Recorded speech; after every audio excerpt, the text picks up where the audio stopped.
बच्चों, तो हम लोग न्यूरल कंट्रोल एंड कोऑर्डिनेशन वाला चैप्टर पढ़ना शुरू कर रहे हैं आज।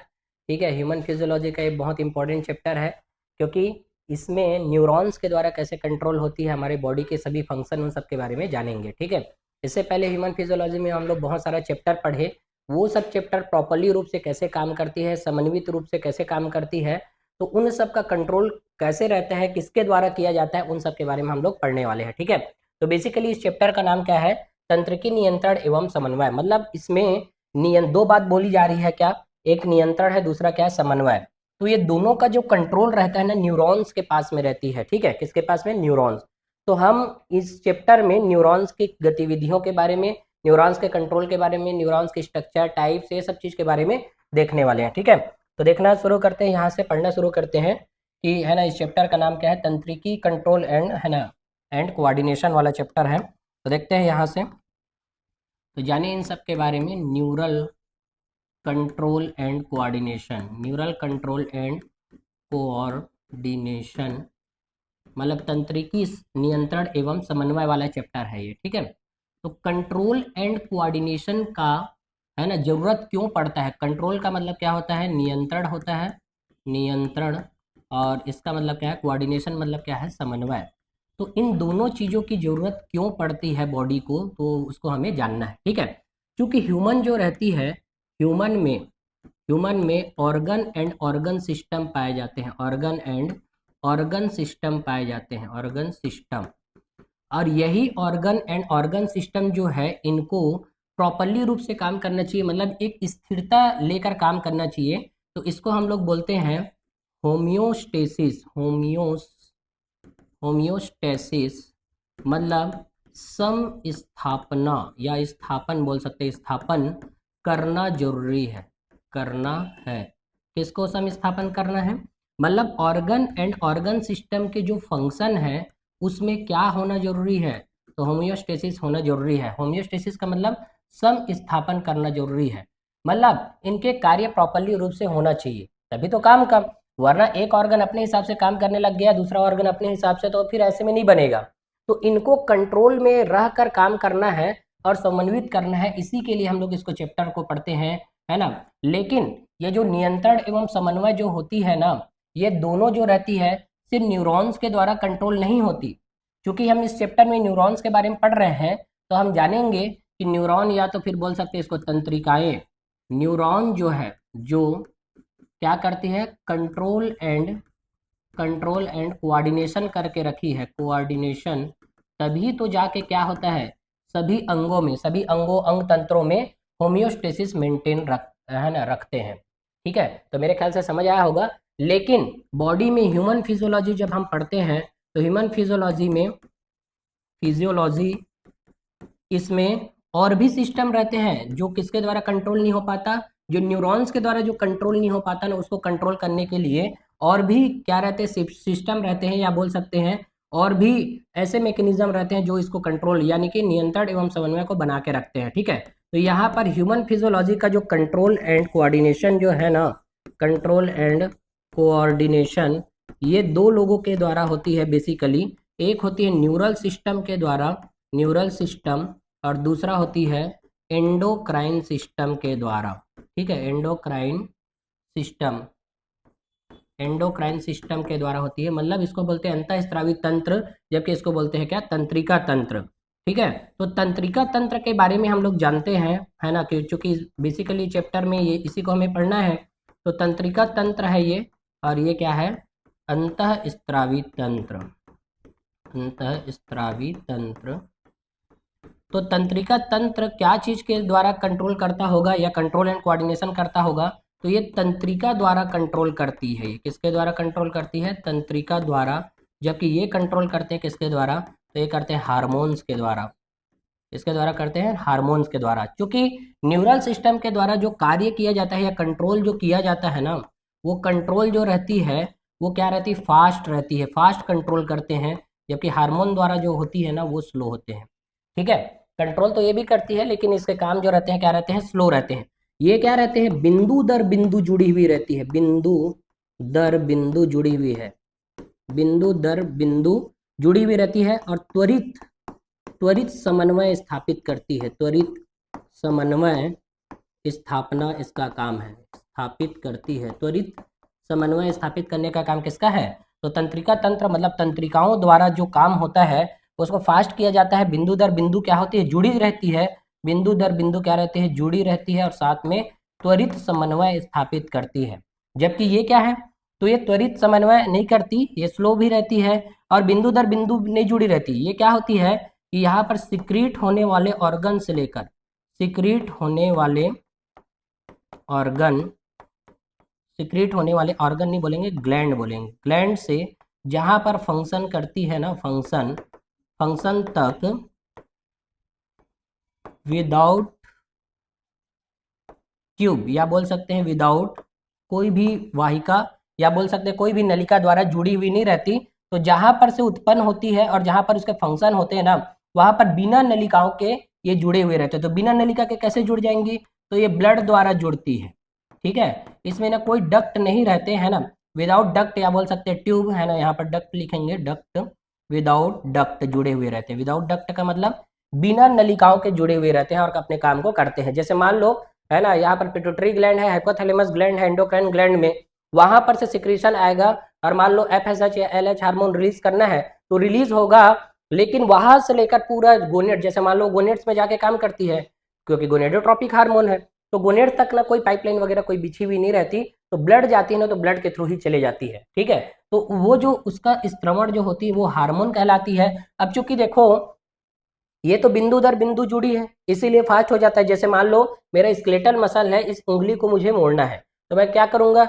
सोचूंगा और तुरंत मोड़ लिया, सोचने से तुरंत आ गई, बिंदु दर बिंदु जुड़ी है इसलिए पॉइंट टू पॉइंट अटैचमेंट रहती है। जबकि हार्मोन क्या रहते हैं? स्लो काम करते हैं और ये बिंदु दर बिंदु नहीं जुड़े हैं, ये बिना डक्ट के चलती है, तो ब्लड द्वारा ब्लड में जाए, ब्लड के साथ ही वो फ्लो होते रहती है और उसी के साथ ही काम करती है। ठीक है, तो ये दोनों सिस्टम मिलकर ही कंट्रोल एंड कोऑर्डिनेशन करते हैं ह्यूमन फिजियोलॉजी के सभी फंक्शन का, ताकि वो प्रॉपरली रूप से होता रहे, प्रॉपरली होता रहे।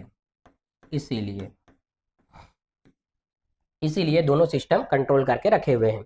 लेकिन इन दोनों के अलावा एक और जो सिस्टम रहती है वो भी ना ह्यूमन फिजियोलॉजी को कंट्रोल करती है, जिसको हम लोग बोलते हैं इम्यून सिस्टम। क्या बोलते हैं? Immune system. Neural system plus endocrine system के अलावा भी सिस्टम है कौन? इम्यून सिस्टम, जो हमारी बॉडी में है ना रोग प्रतिरोधक क्षमताएं विकसित करती है। तो उसको भी हम लोग अभी नहीं पढ़ेंगे है ना, उसको तो हम लोग ह्यूमन हेल्थ एंड डिजीज में पढ़े हुए रहते हैं। बेसिकली हम इन दोनों चैप्टर को पढ़ने वाले हैं। उसमें से भी अभी इस चैप्टर में किसको पढ़ेंगे हम लोग? न्यूरल सिस्टम, न्यूरॉन्स कैसे कंट्रोल करके रखते हैं उसको हम लोग जानना है। ठीक है, नीट की बात करें इसमें है ना, तो नीट में 2 से 3 क्वेश्चन आते हैं। एक जो आती है न्यूरॉन्स तरफ से और एक आती है सेंट्रल नर्वस सिस्टम या ब्रेन तरफ से आती है। ठीक है, तो 2 से क्वेश्चन आते हैं, कभी कभी 3 क्वेश्चन भी पूछते हैं इसमें से। ठीक है, थोड़ा थ्योरी देखते हैं इसमें। समन्वय जो हम पढ़े हैं तो समन्वय के क्या मतलब है? तो देखिए, समन्वय एक ऐसी क्रिया विधि है जिसके द्वारा 2 या अधिक अंगों में क्रियाशीलता बढ़ती है व एक दूसरे अंगों के कार्यों में मदद मिलती है। सीधी सी बात है, समन्वय का मतलब, कोऑर्डिनेशन का मतलब ही क्या होता है? कोऑर्डिनेशन होने का मतलब, एक यदि ए वाला बोल रहा है कि हाँ मुझे पानी पीना है बोल रहा है, तो बी वाले को भी पानी पीना पड़ेगा, क्योंकि दोनों के कार्य यदि समान है तो समन्वित तभी हो पाएगा। अब मान लो ये ज्यादा पानी पी लिया, इसको पानी नहीं मिला, तो दोनों के कार्य असमन्वित हो जाएंगे, मतलब कोऑर्डिनेशन नहीं होगा दोनों के बीच में। जैसे कि हम लोग सीलिया एंड फ्लैजिला जब पढ़ते हैं ना, तो सीलिया में पढ़ते हैं क्या कि इन दोनों मतलब सीलिया का जो मूवमेंट रहता है वो कोऑर्डिनेटिंग मूवमेंट होता है, मतलब समन्वित गति करते हैं, जबकि फ्लैजिला जो रहते हैं इंडिविजुअली मूवमेंट करते हैं, मतलब अलग अलग प्रकार से गति कर सकते हैं। समझ आया कि नहीं आया? तो समन्वय एक ऐसी क्रिया विधि जिसके द्वारा 2 या अधिक अंगों में क्रियाशीलता बढ़ती है, काम करने का तरीका बढ़ेगा, वह एक दूसरे के कार्यों में मदद मिलती है। सीधी सी बात है। ठीक है, उदाहरण इसको हम समझ सकते हैं उदाहरण देकर। कैसे? कि जब हम लोग शारीरिक व्यायाम करते हैं ना, शारीरिक व्यायाम वगैरह करते हैं, तो उस टाइम में क्या होता है, जब शारीरिक व्यायाम कर रहे हैं मतलब हम लोग जैसे डंबल उठा रहे हैं ऐसे बार बार है ना, व्यायाम कर रहे हैं, तो जब व्यायाम करेंगे तो ये पेशियों में क्या होता जाएगा? पेशियों में संचलन के लिए ऊर्जा की आवश्यकता पड़ेगी, है ना, एनर्जी तो चाहिए, क्योंकि मसल कॉन्ट्रैक्शन बार बार हो रहा है, तो क्या किसकी जरूरत पड़ेगी? एनर्जी की जरूरत पड़ेगी, ऊर्जा की जरूरत पड़ती है। और उसकी जब ऊर्जा की जरूरत पड़ेगी तो ऑक्सीजन का सप्लाई भी बढ़ना जरूरी है। क्यों? क्योंकि ऑक्सीजन ही तो ग्लूकोज को तोड़ेगी, और ग्लूकोज टूटेगा तभी तो एटीपी भी मिलेंगे, मतलब ऊर्जा मिलेगी।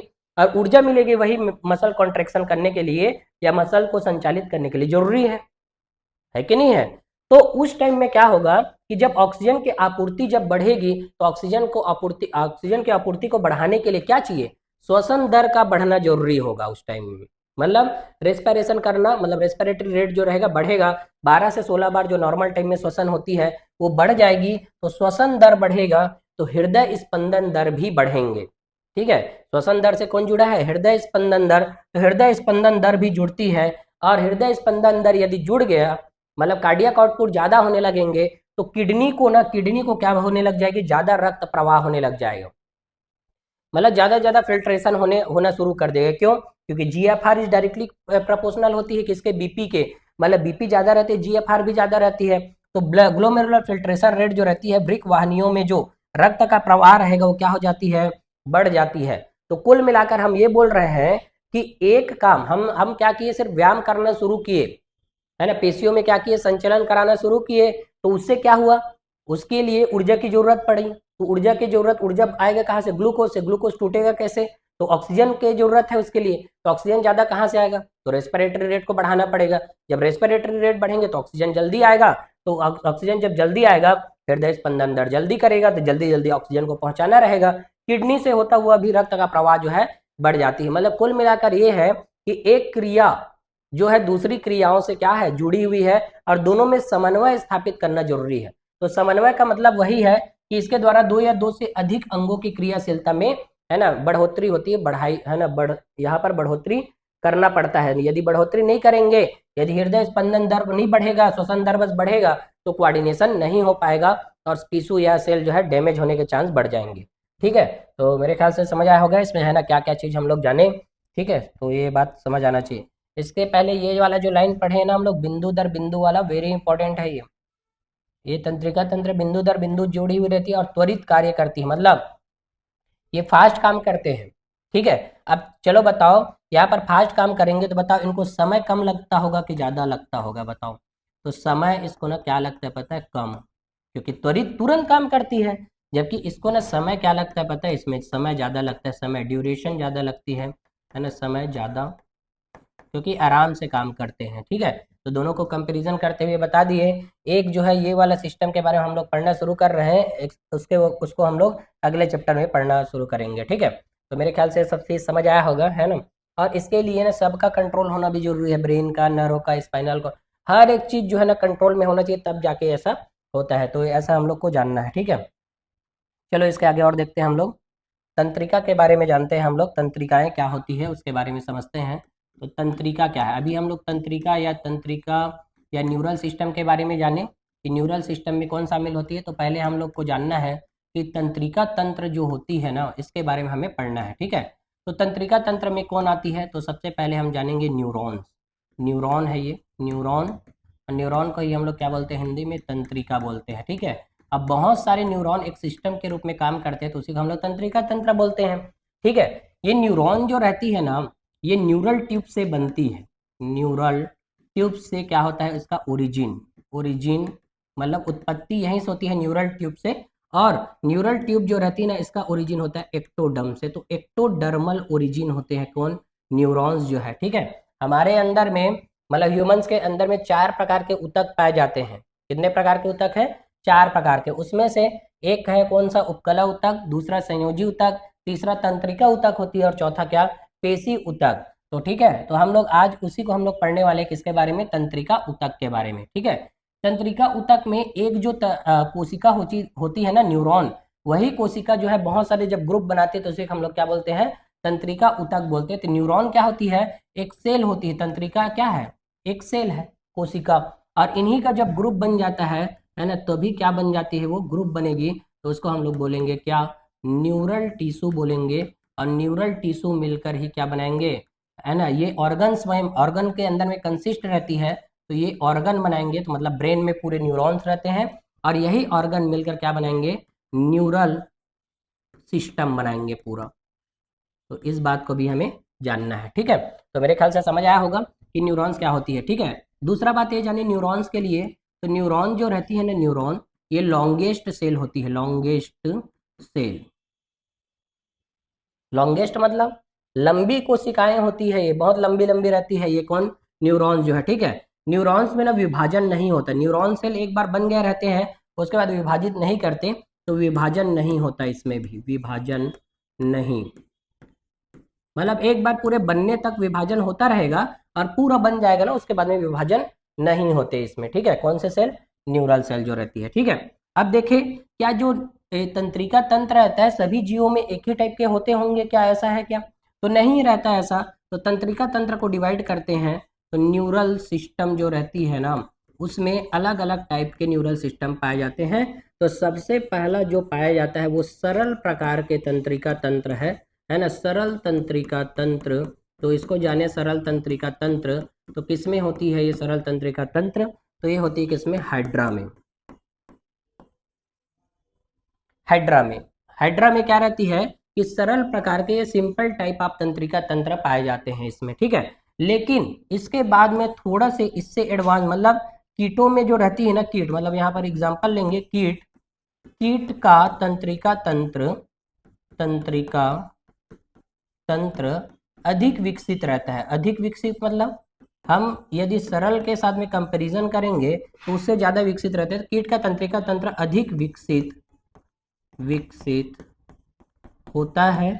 तो कैसे अधिक विकसित, तो उसमें दो चीज होते हैं, एक होता है गुच्छिकाएं होती है, मतलब गुच्छिकाओं को हम लोग गैंग्लियॉन्स बोलते हैं, गुच्छिकाएं, गुच्छिकाएं मतलब इसको हम लोग गैंग्लियॉन बोलते हैं, गैंग्लियॉन, गैंग्लियॉन्स होती है। दूसरा होती है न्यूरल टिश्यू, मतलब इसको बोलते हैं तंत्रिका ऊतक, इसको हम बोलते हैं क्या, तंत्रिका ऊतक।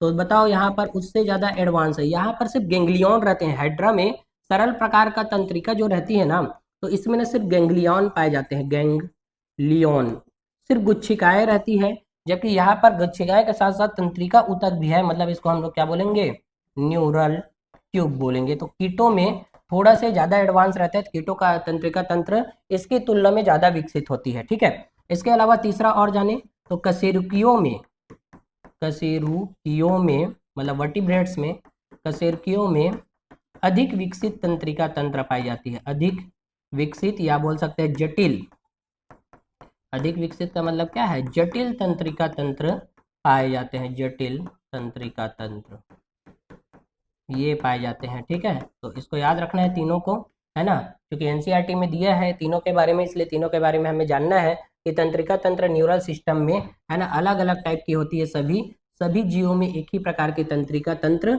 नहीं पाई जाती। सरल, है ना, थोड़ा सा एडवांस और उसके बाद ज्यादा एडवांस टाइप ऑफ तंत्रिका तंत्र प्रेजेंट होते हैं, ठीक है। यहाँ पर गुच्छिकाएं, गुच्छिका का मतलब होता है गैंग्लियॉन्स, मतलब ये पूरी तरीके से न्यूरॉन्स बने हुए नहीं रहते, उसको हम लोग बोलते हैं गैंग्लियॉन्स। आगे की हायर क्लास वगैरह जब पढ़ते हैं ना तो जानते हैं इसके बारे में, गुच्छिकाएं के बारे में, ठीक है। तो ये क्या होती है, पूरा तंत्रिका तंत्र है, तो है ना, न्यूरल सिस्टम के बारे में है ये पूरे, है ना। इसके आगे और देखते हैं हम लोग। अगला अब हम लोग पढ़ने वाले हैं ह्यूमन के अंदर में पाई जाने वाले जो नर्वस सिस्टम है, इसके बारे में पढ़ने वाले हैं कि मानव तंत्रिका तंत्र का विभाजन कैसे किया गया है, उसके बारे में देखते हैं कि ह्यूमन न्यूरल सिस्टम के बारे में हम लोग जानने वाले हैं, ठीक है। ह्यूमन न्यूरल सिस्टम के बारे में जानते हैं, मतलब बोल सकते हैं नर्वस सिस्टम या तंत्रिका तंत्र, तंत्रिका तंत्र किसका तंत्रिका तंत्र, मानव का। तो ह्यूमन तंत्रिका तंत्र मतलब मानव तंत्रिका तंत्र, इसको दो भाग में हम डिवाइड करते हैं हम लोग, है ना। मतलब ये जो न्यूरल सिस्टम होती है उसको दो भाग में डिवाइड करते हैं। एक होता है सबसे पहला कौन सा, एक होती है सीएनएस होती है और दूसरा रहती है कौन सा, पीएनएस। सीएनएस वो है जो सेंट्रल नर्वस सिस्टम होती है वो है, जबकि पेरिफेरल नर्वस सिस्टम होते हैं ये, मतलब परिधि तंत्रिका तंत्र होती है ये, और ये क्या होते हैं, केंद्रीय तंत्रिका तंत्र। और ये सब जब सब ओरिजिन होता है ना, ये न्यूरल ट्यूब से ओरिजिन होता है, मतलब एक्टोडर्मल ओरिजिन होते हैं, एक्टोडर्मल ओरिजिन, एक्टोडर्मल ओरिजिन। और लगभग ना इनके अंदर में ना 100 बिलियन से भी ज्यादा न्यूरॉन्स रहते हैं, 100 बिलियन से भी ज्यादा, ठीक है। तो उसको भी याद रखेंगे, अभी हमें पढ़ेंगे हम लोग कि अभी याद रखना है कि ये जो मानव तंत्रिका तंत्र है, ह्यूमन के अंदर जो नर्वस सिस्टम है उसको दो भाग में डिवाइड किया गया है। एक केंद्रीय नर्वस सिस्टम मतलब सेंट्रल वाले पार्ट में रहते हैं, सेंट्रल नर्वस सिस्टम, और दूसरा कहाँ पर रहेंगे, पेरीफेरल नर्वस सिस्टम। तो सेंट्रल नर्वस सिस्टम के एग्जाम्पल होते हैं, है ना, कौन कौन शामिल होती है सेंट्रल नर्वस सिस्टम में, तो एक होती है कौन, ब्रेन, और दूसरा होती है कौन, स्पाइनल कॉर्ड, मतलब होते हैं मेरुरज्जु। तो ब्रेन और स्पाइनल कॉर्ड सीएनएस के भाग हैं, जबकि पेरिफेरल नर्वस सिस्टम के पार्ट होती है। पहला है ना दैहिक तंत्रिका तंत्र, दैहिक का मतलब होता है सोमेटिक नर्वस सिस्टम, जबकि दूसरा होता है ऑटोनोमस नर्वस सिस्टम। एक होता है क्या सोमेटिक नर्वस सिस्टम, दूसरा होता है क्या ऑटोनोमस नर्वस सिस्टम। अब ऑटोनोमस नर्वस सिस्टम भी जो रहती है ना वो दो भाग में डिवाइड होती है, एक सिंपैथेटिक नर्वस सिस्टम बनाती है और दूसरा बनाती है पैरासिम्पैथेटिक नर्वस सिस्टम। तो PSNS होते हैं और एक SNS होती है, ANS के दो पार्ट होते हैं, तो इसको भी हमें जानना है। ठीक है, अब हम लोग इसके बारे में पढ़ते हैं। ब्रेन एंड स्पाइनल कॉर्ड के बारे में हम लोग है ना सेकेंड पार्ट में पढ़ेंगे। अभी फर्स्ट पार्ट में इनके बारे में थोड़ा सा हम लोग जानते हैं कि इन लोग कैसे कंट्रोल करती है। ठीक है, तो यहाँ से देखें, यहाँ पर समझते हैं हम लोग है ना, यहाँ पर फिर से देखें इसको कि सेंट्रल है ना नर्वस सिस्टम जो रहती है NS है ना, ये दो भागों में डिवाइडेड है, दो भाग में डिवाइड होती है। कौन नर्वस सिस्टम है ना, पहला कौन सा रहता है CNS सेंट्रल नर्वस सिस्टम, दूसरा रहती है कौन सा PNS मतलब पेरीफेरल नर्वस सिस्टम होते हैं। ठीक है, CNS के दो पार्ट हैं, एग्जाम्पल हम लोग देखे अभी है ना, कौन कौन से, एक होती है कौन ब्रेन और दूसरा कौन सा स्पाइनल कॉर्ड होते हैं। ठीक है, स्पाइनल कॉर्ड, ये दोनों क्या है CNS के पार्ट होते हैं, जबकि ये वाली में है ना PNS में दो लोग हैं, एक होता है SNS मतलब सोमेटिक नर्वस सिस्टम और दूसरा होता है ANS। तो सोमेटिक नर्वस सिस्टम के बारे में पहले जानते हैं हम लोग, सोमेटिक नर्वस सिस्टम। तो सोमेटिक नर्वस सिस्टम है ना क्या होती है जानते हैं। तो सोमेटिक नर्वस सिस्टम जो रहती है हमारे शरीर के इच्छिक अंगों को कंट्रोल करती है, मतलब इच्छिक अंगों तक जाती है, इच्छिक अंगों तक है ना, इच्छिक अंगों को कंट्रोल करती है, लिखेंगे को नियंत्रित करती है, नियंत्रित करती है। ठीक है, सोमेटिक नर्वस सिस्टम को हम लोग अभिवाही तंत्रिकाएं भी बोलते हैं, अभिवाही तंत्रिका, अभिवाही तंत्रिका बोलते हैं किसको, सोमेटिक नर्वस सिस्टम मतलब इसको बोलते हैं कायिक तंत्रिका तंत्र बोलते हैं। सोमेटिक नर्वस सिस्टम है, शरीर के इच्छिक अंगों को कंट्रोल करके रखती है, मतलब ये जो रहती है ना स्केलेटल स्केलेटल मसल्स में इसका कंट्रोल है, क्योंकि स्केलेटल मसल जो रहती है इच्छिक कंट्रोल में रहती है, तो इच्छिक कंट्रोल को करने का काम किसका रहता है, सोमेटिक नर्वस सिस्टम का। किसका, सोमेटिक नर्वस सिस्टम का, शरीर के इच्छिक अंगों को नियंत्रित करने का काम किसका रहता है ना, सोमेटिक नर्वस सिस्टम, या बोल सकते हैं स्केलेटल मसल पर जाके क्या करती है, काम करती है। जबकि ANS जो रहती है इसको स्वायत्त तंत्रिका तंत्र कहते हैं, स्वायत्त तंत्रिका तंत्र, ऑटोनोमस नर्वस सिस्टम है ये, ऑटोनोमस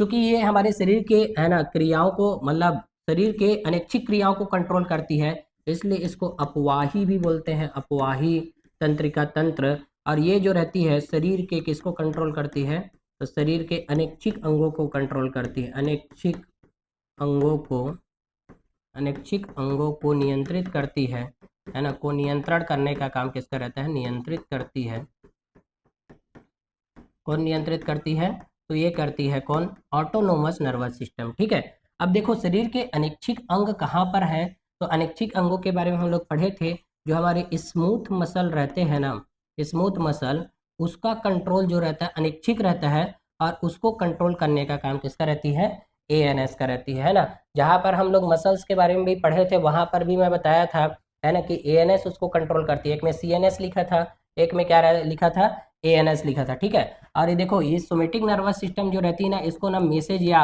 है ना सिग्नल मिलता कहाँ से है, CNS से, CNS से पहले SNS में आएंगे, फिर SNS से ऐसे कंट्रोल करने का काम करती है स्केलेटल मसल्स को। ठीक है, इसीलिए वहां पर CNS लिखे थे है ना स्केलेटल मसल में, जबकि हम लोग स्मूथ मसल में किसको लिखे थे, ANS को लिखे थे, ऑटोनोमस नर्वस सिस्टम को। ठीक है, स्मूथ मसल में जाएगी और काम करेगी। तो कैसे स्मूथ मसल में जाएगी काम करेगी, तो स्मूथ मसल रहते कहाँ पर है, तो ये जो इंटरनल ऑर्गन्स रहती है ना, आंतरिक अंग, वहां पर जाके काम करते हैं। तो कैसे काम करते होंगे ये, क्योंकि ये तो स्वायत्त तंत्रिका तंत्र है, स्वायत्त का मतलब अपने आप काम करती है ये, तो अपने आप काम करेगी, तो कोई ना कोई उसको स्टिमुलेट करने वाला होगा, तो कोई ना कोई रोकने वाला भी होगा। तो यहाँ पर इनका कंट्रोल जो रहती है ना दो भागों में डिवाइड हो जाती है ना, एक होता है कौन सा, पैरासिम्पेथेटिक सिंपेथेटिक, है ना, और दूसरा कौन हो जाता है, सिंपेथेटिक, है ना, nervous system, NS nervous system और पैरासिम्पेथेटिक नर्वस सिस्टम। ठीक है, मतलब एक जो रहेंगे ना, मान लो ये पैरासिम्पेथेटिक नर्वस सिस्टम मान लो एंजाइम सिक्रीट करवाता है, एंजाइम सिक्रीट, तो ये क्या करवाएगा, सिक्रीशन कराएगा, तो ये क्या करेगा, इनहिबिट करेगा, इनहिबिट करता है। ठीक है, एक जगह हम लोग पढ़े भी थे क्या, ये जब एचबीआर रेट को बढ़ाता था, है ना, तो ये वाला क्या करता था, एचबीआर रेट को कम करता था। ठीक है, मतलब ये क्या है, एचबीआर रेट को क्या करता है, ये बढ़ाता है, तो ये क्या करता है, कम करता है। मतलब एक्चुअल में दोनों दोनों जो रहते हैं ना, एंटागोनिस्टिक काम करते हैं। एंटागोनिस्टिक मतलब विपरीत। एक जो रहेगा क्या करेगा, एंजाइम सिक्रीशन करने के लिए ग्लैंड्स को स्टिमुलेट करेगा, तो एक जो है ना दूसरा जो है रोकेगा, और वो भी काम होने के बाद रोकता है, बीच में रोकेगा नहीं। समझ आया कि नहीं आया, कहीं बीच में रोक दिए तो एंजाइम जिस चीज के लिए एंजाइम सिक्रीट करवा रहा था ये, वो एंजाइम का सिक्रीशन ही नहीं होगा, तो डाइजेशन ही नहीं होंगे मान लो, तो फिर डाइजेशन नहीं होगा तो फिर क्या होगा, अधूरा रह जाएगा, अपच हो जाएगा वैसे केस में। समझ आया कि नहीं आया। तो शरीर के अनैच्छिक अंग जहां पर है, मतलब शरीर के पूरे इंटरनल पार्ट में अनैच्छिक अंग है, उन सभी का काम को इन्हीं लोग मिलकर कंट्रोल करके रखे हैं। खास करके जिस टाइम में हम लोग, है ना, सोते हैं, उस टाइम में देखना, नाइट में जब हम लोग सोते हैं तो उस टाइम में हमारा सब चीज़ फंक्शन प्रॉपरली होते रहता है। रात को खाते हैं, खाते पीते सो जाते हैं, है ना, उसके बाद में अपना डाइजेशन वाला हिस्सा अपना डाइजेशन करते रहता है, ब्रीदिंग वाला अपना ब्रीदिंग ही करते रहता है, बॉडी सब आराम करते रहती है, और सबको ब्लड जो है सब चीज़ सप्लाई होते रहता है, सब चीज़ चलते रहता है प्रॉपरली। तो सब चीज़ चल रहा है कैसे, तो उसको कोई ना कोई कंट्रोल करके तो रखे होंगे। समझ आया कि नहीं आया। तो कंट्रोल जो करके रखी है ना, वो एएनएस कंट्रोल करके रखी है ना, कौन, एएनएस कंट्रोल करके रखती है, ऑटोनोमस नर्वस सिस्टम कंट्रोल करके रखती है। ठीक है, अब देखो यहाँ पर अभिवाही और अपवाही वाला भी बात किए हैं, तो ये क्या है, अभिवाही अपवाही का मतलब, अभिवाही का मतलब होता है एफरेंट, एफेरेंट, और इसका मतलब क्या होता है, ईफरेंट होता है, ई फेरेंट होती है, ई फेरेंट बोलते हैं इसको। ठीक है, मतलब ये आने वाली है, ये यहाँ पर आती है पहले मैसेज, तो आती कैसे है, यहाँ पर मैसेज कैसे आएगी, तो देखो यहाँ पर से हम जानते हैं, है ना, इसको भी समझते हैं क्या होता है यहाँ पर, कि देखो, है ना, यहाँ पर दो टाइप के ना न्यूरॉन्स होते हैं, उसको पहले जानते हैं यहाँ पर, उसके बाद फिर वहां पर जानेंगे। ठीक है, एक होती है सेंसरी न्यूरॉन्स, होती है सेंसरी न्यूरॉन्स, और एक होती है मोटर न्यूरॉन्स। ठीक है, एक होती है सेंसरी न्यूरॉन और एक क्या होते हैं, मोटर न्यूरॉन। सेंसरी न्यूरॉन जो रहती है ना, ये क्या करती है, ऑर्गन से क्या करती है, सीएनएस तक, मतलब पीएनएस में पहले पहुंचाएगी मैसेज और उसके बाद सीएनएस में जाती है सेंसरी न्यूरॉन। सेंसरी न्यूरॉन की यही कहानी है, क्या, कि वो कोई भी ऑर्गन से ना निकलेगी और जाएगी कहाँ पर, पीएनएस के पास में, पैरासिम्पैथेटिक नर्वस सिस्टम के पास में, और वहां से होता हुआ सीएनएस में जाएगा, सीएनएस में जो भी काम रहेगा उसको बताएगा, चाहे कोई भी चीज हो, चाहे पेन रिसेप्टर होंगे तो यहाँ ऑर्गन से ना पेन जो है बन के जाएगी, पहले इसको बताएगी, फिर उसके बाद सीएनएस को बताएगी, तो उसको पता चलेगा कि दर्द हो रहा है। समझ आया कि नहीं आया। और जब एनेस्थीसिया वगैरह जब देते हैं तो इसी को क्या कर देते हैं, है ना, हटा देते हैं, मतलब जो सेंसेशन जो रहती है वो अनकंट्रोल्ड हो जाती है, मतलब सेंसरी ऑर्गन से सेंसेशन ऊपर नहीं जा पाती, इसीलिए उसको दर्द का एहसास नहीं होता। वो दर्द होता है लेकिन न्यूरॉन जो है ना जाके नहीं बता पाती, तो सेंसरी न्यूरॉन्स को ना डैमेज कर दिया जाता है। तो सेंसरी जो यहाँ से सेंसेशन लेके जा रही है, जैसे मान लो यहाँ पर सर्जरी हो रहा है, यहाँ से सेंसेशन लेके जो जाती है सेंसरी नर्व, है ना, तो ये जो रहती है ऑर्गन से निकलकर पीएनएस में जा रही है। तो बताओ जब यहाँ पर आती है, यहाँ पर आती है, उसको आने वाले को हम लोग बोलते हैं क्या, अभिवाही। तो यहाँ पर एफेरेंट वाले जो आते हैं ना, उन लोग होते हैं सेंसरी न्यूरॉन्स। तो सेंसरी न्यूरॉन जो रहती है ना, वो क्या होती है, यहाँ पर आती है, अभिवाही जो सिमेटिक नर्वस सिस्टम का पार्ट बनाती है। ठीक है, पैरासिम्पैथेटिक नर्वस सिस्टम के पार्ट में होती है ये, तो इसको बोलेंगे सेंसरी न्यूरॉन। लेकिन मोटर न्यूरॉन कैसे है, तो मोटर न्यूरॉन को जानते हैं, मोटर न्यूरॉन का मतलब होता है सीएनएस से कोई भी आदेश आएगा, है ना, जैसे यहाँ पर पेन हो रहा है ना, तो कोई भी चीज से कोई भी चीज को लेकर पेन हो रहा होगा, मान लो कांटा चुभा तो पेन हो रहा है, अब ये कांटे को निकालना है तो दिमाग सोचेगा भाई इस कांटे को निकालना है, तो दिमाग से सेंट्रल नर्वस सिस्टम से पहले बात तो हम इस उंगली को है ना किसी में ले जाके या कोई चीज लगा देंगे, जैसे एंटीसेप्टिक क्रीम वगैरह लगा दिए या पानी में ऐसे डुबा दिए, तो इन सबको सोचेगा कौन, सीएनएस सोचेगा, सेंट्रल नर्वस सिस्टम। क्यों, क्योंकि इसके पास में ब्रेन एंड स्पाइनल कॉर्ड है, ब्रेन सोचती है ना। तो सीएनएस से होता हुआ जाएगा पीएनएस में, और पीएनएस से होता हुआ जाएगा वो कहाँ पर, तो वो जाती है ANS और दूसरा है ना कहाँ पर SNS दोनों में जाती है। मतलब हम बोल सकते हैं कि मोटर न्यूरॉन जो है ना सूचना को इन दोनों जगहों में लेके जाती है, ANS और SNS दोनों में, तभी तो काम हो पाएंगे। मतलब जब भी यहाँ से CNS से निकलकर न्यूरॉन्स इस अंगों में मतलब इन सब में जाएगी तो उसको हम लोग बोलेंगे क्या, जाने वाले को हम लोग क्या बोलेंगे, इफरेंट बोलते हैं। मतलब इसको अपवाही बोलते हैं, अपवाही। मतलब ये है कि ये मैसेज को ना लेके जाती है। तो देखो यहाँ से ऑटोनोमस, इसमें तो वैसे भी अपने आप ही होता है, हमें तो यहाँ से ना कोई भी सेंसेशन आने की जरूरत नहीं है ना, वो क्या करेगा अपने आप यहाँ से जाके करते रहेगी करते रहेगी करते रहेगी, ठीक है। और आएगी भी तो हमें तो पता नहीं चलेगा, वो अपने आप ही आती है यहाँ से, सेंसरी न्यूरॉन के थ्रू ही आएगी, है ना। और यहाँ से ऑटोनोमस मतलब वो बन के जाती है। तो अपवाही वाले लोग कौन होते हैं, तो मोटर न्यूरॉन्स के थ्रू जाती है, तो मोटर न्यूरॉन होते हैं ये, मोटर न्यूरॉन। तो दो टाइप के न्यूरॉन है, उसके अलावा और भी न्यूरॉन पाए जाते हैं जो ना तो सेंसरी होती है ना मोटर होती है, तो मिक्स्ड कहलाती है वो, मिक्स्ड। तो यहाँ पर ना मिक्स्ड वाले लोग रहते हैं ऑटोनोमस में, कंट्रोल्ड। मतलब उसके पास में दोनों है यार, सीधी सी बात है। तो कैसे कहाँ पर कैसे होती है देखो बता रहा हूँ थोड़ा सा ओरली, उसके बाद हम लोग लिख के भी देखेंगे बाद में। कि देखो जैसे हमारे नाक के हमारे आँख और नाक और कान, इन सब में ये सब सेंसरी ऑर्गन है। आँख कान नाक जीभ त्वचा, ये सभी क्या है, सेंसरी ऑर्गन्स है हमारे। सेंसरी ऑर्गन का मतलब वहां से न्यूरॉन बन के जाएगी कहाँ पर, CNS। PNS में पहले जाती है फिर CNS में जाती है, ठीक है। तो देखो आंख जो है, आंख यहाँ से ऑप्टिक नर्व निकलते हैं। ऑप्टिक नर्व को हम लोग क्या बोलते हैं, जो दृष्टि के लिए रिस्पॉन्सिबल है, देखने के लिए। तो यहाँ से ऑप्टिक नर्व बनेगी, सेंसरी न्यूरॉन है, वो जाके ब्रेन को बताएगी कि ये इस टाइप का इमेज है, ये पेन है, ये लाइट है, बोर्ड है। आंख का काम हुआ ना सिर्फ, आंख जो है बता मतलब आंख से जो ऑप्टिक नर्व निकल रही है वो सेंसरी टाइप की नर्व है, और वो जाके बता देती है ब्रेन को कि ये चीज है कर। कान सुने, ऑडिटरी नर्व जाती है, ऑडिटरी नर्व जाके बता देती है, पहले मिड ब्रेन में जाते हैं, मिड ब्रेन में रहते हैं देखने और सुनने का केंद्र मिड ब्रेन में, ठीक है। मिड ब्रेन में जाएगी और बता देगी, और पूर्व स्मृति के अनुसार हमें पता चल जाता है जो भी बात सुने रहते हैं। जैसे मैं बोल दिया पेन है, पेन को हम कई जमाने सुनते आ रहे हैं, सुने तो हमें पता चल गया कि हाँ भाई पेन है, इमेजिनेशन भी हो गया कि हम पेन किसको बोलते हैं, है ना। बोले ये रसगुल्ला है, हम सोच लिए रसगुल्ला को, है ना कि रसगुल्ला है करके, हाँ यहाँ पर खाए थे, यहाँ का अच्छा रहता है, सब चीज सोच रहे हैं ना उसके बारे में। तो मतलब यही कि सुन के ना पहले से सुनी हुई बातों को हम लोग मतलब रिकॉल करते हैं। तो जो जितने भी सेंसरी ऑर्गन है ना वहां से सेंसरी न्यूरॉन निकलती है और जाके बता देती है कि ये चीजें हैं, ठीक है। स्किन है, स्किन में भी सेंसरी, यहाँ पर पेन रिसेप्टर लगे हुए हैं, यहाँ पर थर्मो रिसेप्टर्स है, थर्मो रिसेप्टर मतलब तापग्राही ताप, वो भी बताती है ब्रेन को। तो हर एक चीज जो है। इसके अलावा टंग जो है, टंग में स्वाद कलिकाएं पाई जाती है, मतलब ये जीभ में, ये भी जाके बता देती है ब्रेन को इस टाइप का टेस्ट आ रहा है कर। लेकिन ना वहां से इधर आने की जरूरत नहीं है कोई भी चीज को, समझ आया ना।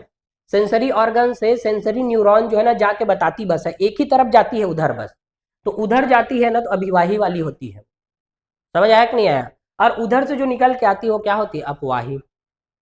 समझ आया कि नहीं आया, अरे समझ आया ना। तो देखो इसके पास में ना जो ANS होती है ना, इसके पास में ना मोटर न्यूरॉन के साथ साथ सेंसरी न्यूरॉन दोनों होना जरूरी है। क्यों, भाई देखो खाना खा लिए, खाना खाने के बाद स्टमक में भरा है, 4 से 5 घंटे तक के उसमें भरी हुई रहती है। अब जो अंदर का सिरोसा लेयर रहता है वो खाने के संपर्क में रहता है, वहां पर सब म्यूकोसा वाले ग्लैंड से बहुत सारे एंजाइम को सिक्रेट होना है। तो क्या करेगा, वहां पर से सेंसरी न्यूरॉन जाएगा ANS के पास में, बोलेगा भाई एंजाइम सिक्रेट करवाने के लिए वहां से मोटर न्यूरॉन के थ्रू सिग्नल भेजो बोलेगा। तो सिग्नल भेजेगा तभी तो पता चलेगा, समझ आया कि नहीं आया, तभी तो एंजाइम सिक्रेट होंगे ना। लेकिन इसमें सिर्फ यहाँ से जाके ना बताती बस है, वहां से कोई सूचना नहीं आती ना यहाँ पर, समझ आया कि नहीं आया। ये मैं ये बता रहा हूँ कि एक ही डायरेक्शन में मूव करते हैं, मतलब सेंसरी नर्व जो रहते हैं वो कहाँ से अंगों से लेकर कहाँ तक जाती है, वो जाती है कहाँ पर, CNS तक जाती है उसको बताने के लिए। जबकि मोटर न्यूरॉन उधर से इधर काम करने के लिए आती है। और जो मिक्स्ड वाले रहते हैं उन लोग तो आना जाना करते हैं, मतलब एक पहले जाग बताएगी तब दूसरा क्या होगा उसके हिसाब से क्रिया करेगा, समझ आया कि नहीं आया। तो मिक्स्ड न्यूरॉन की बात होती है। तो सेंसरी न्यूरॉन ऑर्गन से PNS से CNS में जाएगी, जबकि मोटर न्यूरॉन CNS से PNS, ANS SNS दोनों में जाने का काम करती है। और उसमें से भी ANS में है ना दोनों मिक्स्ड टाइप वाले जाते हैं, सेंसरी और न्यूरॉन, जबकि SNS में जाके काम करती है सीधा, है ना इसमें जाएगी और स्केलेटल मसल को नियंत्रित कर देती है। मतलब ये बोल रहा हूँ मैं कि जैसे मैं कोई चीज को सोचा, इसको सोचा ऐसे में मुझे ऐसे है ना, मैं मसल कॉन्ट्रेक्शन करने करके मैं सोचा, यहाँ से सिग्नल आ रहा है और यहाँ पर ना सीधा क्या कर रही है, एक्शन कर रही है, और बिंदु दर बिंदु जुड़ी हुई है। तो मैं सोचा तो ऐसे कर पा रहा हूँ, मैं सोच रहा हूँ तो बोल रहा हूँ, है कि नहीं? जो दिमाग में मेरा चल रहा है उसी को मैं बोल रहा हूँ कि नहीं बोल रहा हूँ? तो ये मोटर न्यूरॉन लेके आती है यहाँ पर, और जो मेरा टंग का मूवमेंट है ना, उसको मोटर न्यूरॉन कंट्रोल करके रखी है। जो मैं मतलब नियंत्रित वातावरण में बोल रहा हूँ मैं, ऐसा नहीं कि अनकंट्रोल्ड बोल रहा हूँ। जो मेरा दिमाग में जो भी बात चल रहा है ना, उसी को मैं बोल रहा हूँ। वरना हम लोग कभी कभी देखना, लिखते टाइम में हमारे जो दिमाग में चलता है उसी को हम लोग लिखते हैं कि नहीं लिखते? तो दिमाग में कैसे आती है? या तो हम पहले से सुने हुए रहते हैं तो याद रहती है तो आती है, या तो तुरंत सुन के लिखते हैं, या तो देख के लिखते हैं, या पढ़ के लिखते हैं। कुल मिलाकर हमारा लिखने के लिए जो एक्टिविटी हो रही है हाथ में जो जाती है ना, वो दिमाग से कंट्रोल्ड है। हमें इस हाथ को थोड़ी पता है कि है ना अ ब स कैसे लिखना है, या ए बी सी डी कैसे लिखना है। ये पहले से हम जानते हैं, पहले से प्रैक्टिस की है, इसीलिए जो मैं सोच रहा हूँ है ना, ए लिखना है कि बी लिखना है, उसको लिख रहे हैं। ठीक है, तो मोटर न्यूरॉन का काम होता है सीएनएस से मैसेज को लाना, और उसको है ना पीएनएस से होता हुआ या तो वो सीधा सीधा किस में भेजता है, एसएनएस में, जो हमारी स्केलेटल मसल को कंट्रोल करके रखी है। और जब वो एएनएस में भेजता है ना, तो एएनएस वाले लोग पहले सेंसरी न्यूरॉन के थ्रू मैसेज लाएंगे, तब जाके मोटर न्यूरॉन के थ्रू इधर भेजेगा। पहले सेंसरी न्यूरॉन के थ्रू इधर आना पड़ेगा उस। तो बताओ यहाँ पर कौन से टाइप के होते होंगे? तो मिक्स्ड टाइप का होता है, मतलब सेंसरी और मोटर दोनों न्यूरॉन्स रहते हैं। जबकि यहाँ पर ना मोटर न्यूरॉन की जरूरत पड़ती है जब सीएनएस से स्केलेटल मसल में कोई भी चीज आना रहता है। तो इसीलिए तो हम लोग जब मसल कॉन्ट्रेक्शन बताया था मैं जहां पर, वहां पर न्यूरोमस्कुलर जंक्शन बोला था, न्यूरोमस्कुलर जंक्शन बोला था कि नहीं बोला था? वहां पर मसल नहीं बताया उसको, मतलब मसल जो है क्या नहीं किया, बताया नहीं। वहां से न्यूरॉन देखो, हम थॉट करते हैं ना, थॉट देखो ऐसे है, मैं सोचा, सोचने से ही इधर आ गया। अब इधर से कोई चीज जो है नहीं बता नहीं रहा है उसको, बताएगा कौन पता है? यहाँ पर के जो सेंसरी वाले जो न्यूरॉन होंगे, जैसे कि पेन रिसेप्टर होंगे, थर्मो रिसेप्टर होंगे, उन्हीं लोग बस ना सेंसेशन को बताएंगे कि है ना दर्द हो रहा है करके।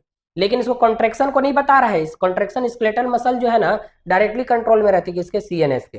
तो मैं सोचूंगा ना तभी जाके क्रिया होगा, ऐसे कॉन्ट्रेक्शन वरना नहीं होगा। अब देखो मैं सोच ही नहीं रहा हूँ कुछ भी, यहाँ पर खड़ा हूँ मैं तो एक ही जगह स्थिर हूँ। अब मैं सोचा कि इधर मुझे चलना है, सोचा तो मेरे स्केलेटल मसल मतलब उसमें पूरे गए, न्यूरॉन्स में सिग्नल गए, उसकी वजह से मैं चल पाया। समझ आया कि नहीं आया? तो ना मोटर और है ना सेंसरी, ये सब चीज का भी बात जानना है हमें। सेंसरी वाले को हम लोग हिंदी में बोलेंगे तो इसको संवेदी तंत्रिकाएं बोलते हैं, संवेदी। जबकि मोटर वाले को प्रेरक तंत्रिकाएं बोलते हैं, प्रेरक। और मिक्स्ड वाला तो मिक्स्ड है, सेंसरी प्लस मोटर दोनों। और इसको आगे चल के हम लोग पढ़ेंगे भी क्रेनियल नर्व्स के बारे में। 12 क्रेनियल नर्व्स होती, 12 पेयर ऑफ क्रेनियल नर्व्स होते हैं हमारी में, और 31 पेयर ऑफ स्पाइनल नर्व्स होती है हमारे बॉडी में। ठीक है, तो उसको भी हम लोग पढ़ेंगे। ठीक है, अभी तो ये जानना है हमें। ठीक है, समझ आया कि नहीं आया?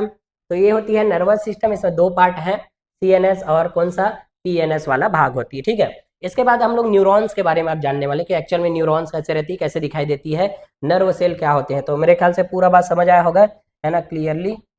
इसके आगे और देखते हैं, यहाँ देखते हैं न्यूरॉन्स या तंत्रिका कोशिकाओं के बारे में। क्योंकि ये तंत्रिका कोशिका कैसे रहती है? लॉन्गेस्ट रहती है। ये तंत्रिका तंत्र कैसी है? लॉन्गेस्ट सेल होती है, लॉन्गेस्ट मतलब बड़ी होती है ये, है ना, तंत्रिका कोशिकाएं। देखो ऐसे दिखाई देती है तंत्रिका कोशिका, एक दूसरे से बिंदु दर बिंदु जुड़ी हुई रहती है ये। ठीक है, ऐसा नहीं है कि एक ही जो है इधर से आके इधर जुड़ गई है, ऐसा नहीं है, बिंदु दर बिंदु जुड़ी हुई रहती है। समझ आया कि नहीं आया? ठीक है, तो जानते हैं हम लोग न्यूरॉन तंत्रिका तंत्र की संरचनात्मक और क्रियात्मक इकाई है। तो न्यूरॉन्स क्या है? तंत्रिका तंत्र। कोई भी सिस्टम है उसका संरचनात्मक एवं क्रियात्मक इकाई दोनों है। तो संरचनात्मक एवं क्रियात्मक वेरी इंपॉर्टेंट लाइन है। दो बात का मतलब यहाँ पर क्या होता है जानते हैं कि ना, न्यूरॉन जो रहती है ना, तंत्रिका तंत्र जो है ना, तंत्र, ये बनी है किससे? है, तंत्र का मतलब सिस्टम है ये सिस्टम। सिस्टम, कोई भी सिस्टम बनती है किसके कोऑर्डिनेशन से? ऑर्गन के कोऑर्डिनेशन से, है ना, ऑर्गन से बनती है ऑर्गन सिस्टम। मतलब ये ऑर्गन सिस्टम है ना, ऑर्गन का मतलब तंत्रिका से तंत्र है। तो ऑर्गन बनी हुई रहती किससे? टिश्यू से। और टिश्यू बनी हुई रहती किससे?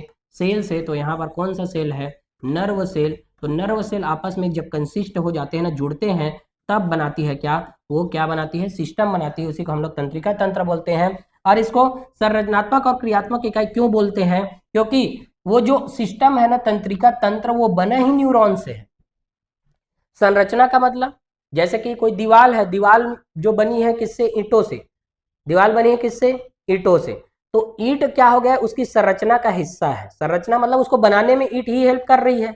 वैसे ही इस तंत्रिका तंत्र को बनाने में कौन हेल्प कर रही है, न्यूरॉन। मतलब न्यूरॉन नहीं रहता तंत्रिका तंत्र नहीं बनते। समझ आ रहा है कि नहीं आ रहा है। तो जब वैसे ही हम लोग सेल को बोलते हैं ना, सेल जीवों की संरचनात्मक एवं क्रियात्मक इकाई है बोलते हैं। संरचनात्मक मतलब वो सेल नहीं रहता तो वो जीव ही नहीं बनता। समझ आया कि नहीं आया। तो सेल स्मॉलेस्ट यूनिट है। वैसे ही यहाँ पर ना न्यूरॉन जो स्मॉलेस्ट यूनिट है, तंत्रिका तंत्र की संरचनात्मक एवं क्रियात्मक इकाई दोनों है। क्रियात्मक क्यों, क्योंकि काम भी वही करेगा। समझ आया कि नहीं आया, क्योंकि काम भी वही करते हैं तंत्रिका तंत्र में, उसी को हम लोग संरचनात्मक एवं क्रियात्मक इकाई बोलते हैं। जैसे कि हम लोग किडनी में नेफ्रॉन के बारे में पढ़े थे ना, नेफ्रॉन में क्या होता था, नेफ्रॉन भी किडनी की संरचनात्मक एवं क्रियात्मक इकाई थी। मतलब किडनी पूरा बना ही किससे रहता है, नेफ्रॉन से। समझ आया कि नहीं आया। तो उसको भी जानते हैं। तो न्यूरॉन तंत्रिका तंत्र के संरचनात्मक एवं क्रियात्मक इकाई है। इसके मुख्य 3 भाग होते हैं। तो तंत्रिका तंत्र के मतलब तंत्रिकाएं के न्यूरॉन्स के कितने भाग होते हैं, 3 पार्ट हैं। तो पहला पार्ट होता है इसका क्या, इसको हम लोग साइटॉन बोलते हैं, साइटॉन। ठीक है। दूसरा होता है डेंड्रॉन, डेंड्राइट्स या डेंड्रॉन भी बोलते हैं, डेंड्राइट्स या डेंड्रॉन। और तीसरा होता है सेल बॉडी, है ना, मतलब एक्सॉन है। इस साइटॉन को हम लोग ना सेल बॉडी भी बोलते हैं, cell body, cyton cell body. दूसरा डेंड्राइट्स या डेंड्रॉन, और तीसरा क्या होता है, एक्सॉन या इसको अक्ष तंतु भी बोलते हैं। 3 चीजों से मिलकर बनी हुई रहती है कौन, ये न्यूरॉन्स का जो पार्ट रहता है वो है ना। इसके आगे और देखें, ऐसा रहता है, स्ट्रक्चर दिखाई देते हैं किसके, तंत्रिका तंत्र की। एक न्यूरॉन की संरचना तंत्रिका कोशिका ऐसे दिखाई देती है। उसमें देखो साइटॉन के बारे में पहले बताया है, मतलब सेल बॉडी के बारे में कि क्या है, सेल बॉडी मतलब इसको बोलते हैं कोशिका काय, साइटॉन। इसमें साइटोप्लाज्म, सेल ऑर्गेनेल और निसल के ग्रेन्यूल्स दानेदार शरीर होते हैं। देखो ये वाला जो हिस्सा होता है ना, ये पूरा हिस्सा, ये पूरा, ये यहाँ से यहाँ पूरा हिस्सा, ये क्या होता है पता है, सेल बॉडी या साइटॉन है।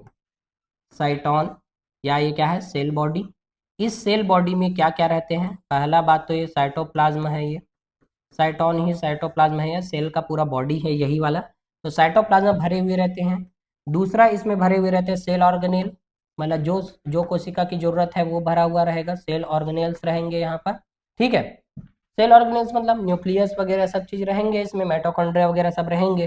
ठीक है। तीसरा इसमें एक चीज है, निसल ग्रेन्यूल्स पाए जाते हैं, निसल, निसल ग्रेन्यूल्स, निसल ग्रेन्यूल्स हैं। ठीक है। निसल ग्रेन्यूल्स के बारे में बात करते हैं तो निसल ग्रेन्यूल्स के जो मतलब निसल नाम के साइंटिस्ट ने डिस्कवर किया था, ऐसे दानेदार अंगक होते हैं, निसल ग्रेन्यूल्स कहलाते हैं। निसल ग्रेन्यूल जो बना हुआ रहता है फ्री आरएनए प्लस राइबोसोम से बना रहता है, आरआरएनए प्लस राइबोसोम से बना। तो नीट का पूछा हुआ क्वेश्चन है कि Nissl granules is made up of, Nissl granules किसके बने हुए रहते हैं, तो आरआरएनए और राइबोसोम के बने हुए रहते हैं। कौन, निसल ग्रेन्यूल्स। ठीक है। निसल ग्रेन्यूल्स। ऐसे ही यहाँ पर है ना, ये हिरन के सींग जैसी जो स्ट्रक्चर दिखाई दे रही है वो क्या है, तो ये है क्या, डेंड्राइट्स। ठीक है। और याद रखना ये जो डेंड्राइट्स है ना, हालांकि ये डायग्राम में बने हुए दिखाई दे रहे हैं, लेकिन इस जगह को देखना, इधर को, यहाँ को, इसके उस तरफ को देखना, निसल ग्रेन्यूल्स नहीं है। तो वेरी इंपॉर्टेंट है यहाँ पर, है ना, याद रखना निसल ग्रेन्यूल्स नहीं है, एब्सेंट। तो डेंड्राइट्स में निसल ग्रेन्यूल्स नहीं होते, वो रहती है कहाँ पर, सेल बॉडी या साइटोप्लाज्म में रहती है निसल ग्रेन्यूल्स। ठीक है। तो इसको जानना है कि ये कहाँ पर है ना, ये सब चीजें न्यूक्लियस वगैरह है, इन सब के बारे में जाने। उसके बाद में यहाँ से एक ट्यूब के रूप में जो निकलती है ना स्ट्रक्चर, उसका नाम क्या है, एक्सॉन। उसका नाम क्या है, एक्सॉन। और एक्सॉन के चारों तरफ नाम, एक्सॉन के चारों तरफ में माइलिन का आवरण रहता है, माइलिन शीत रहती है। माइलिन शीत का मतलब इसको कवर करके रखी है। और कवर कैसे रखी है, 1 2 3 4 5 ऐसे कवर करके रखती है। और इसको है ना, माइलिन शीत को बनाता कौन है पता है, इसको बनाती है स्वान सेल। तो स्वान सेल बनाती है क्या, माइलिन शीत, इस माइलिन आवरण को बनाती है।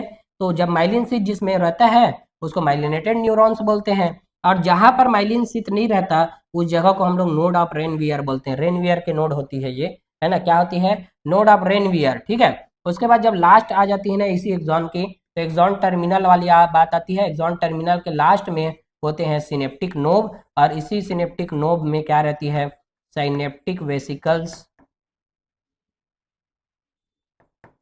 सिनेप्टिक वेसिकल्स, और इसी सिनेप्टिक वेसिकल में भरे हुए रहते हैं क्या, न्यूरोट्रांसमीटर।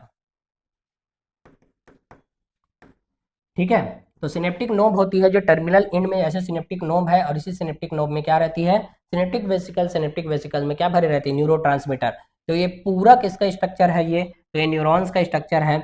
यहाँ पर ये स्वान सेल के बारे में बात करें तो स्वान सेल जो रहती है ना, वही क्या बनाती है, माइलिन आवरण बनाती है। मतलब हम ऐसे समझ सकते हैं कि मोबाइल जो रहेगी, एक बिना कवर का मोबाइल है और एक जो है कवर वाला मोबाइल है। ठीक है, तो जो बिना कवर का मोबाइल जो रहेगा ना, जिसके पास पैसा है ना, वो मोबाइल में कवर लगा सकती है और नहीं भी लगा सकती। ठीक है, मतलब क्या होते हैं, जो स्वान सेल रहते हैं ना, स्वान सेल, वो जो माइलिनेटेड न्यूरॉन्स होती है ना, जो ब्रेन और स्पाइनल कॉर्ड से जो निकलती है ना, उनमें वो कवर लगा के भेजता है। मतलब मैं क्या बोल रहा हूँ, न्यूरॉन है, न्यूरॉन, न्यूरॉन का एक्सॉन है, एक्सॉन में कवर है, कवर का मतलब कौन, माइलिन आवरण, माइलिन शीथ। ठीक है, उनके पास में स्वान सेल है, स्वान सेल ही माइलिन आवरण को बनाती है, माइलिन शीथ को बनाती है। तो ब्रेन और स्पाइनल कॉर्ड से जो निकलने वाले न्यूरॉन्स है ना, उसमें माइलिनेटेड न्यूरॉन्स होती है, मतलब माइलिन शीथ रहती है। मतलब उसका जो स्वान सेल है ना, मोबाइल में कवर लगा के रखता है, मतलब उसमें वो माइलिन शीथ बना के रखेगा। लेकिन जो पीएनएस से निकलने वाले जो एक्सॉन होते हैं, पीएनएस से निकलने वाले न्यूरॉन्स, उसमें भी स्वान सेल होते हैं, लेकिन वो माइलिन आवरण नहीं बनाता, आईफोन रखा रहता है वो।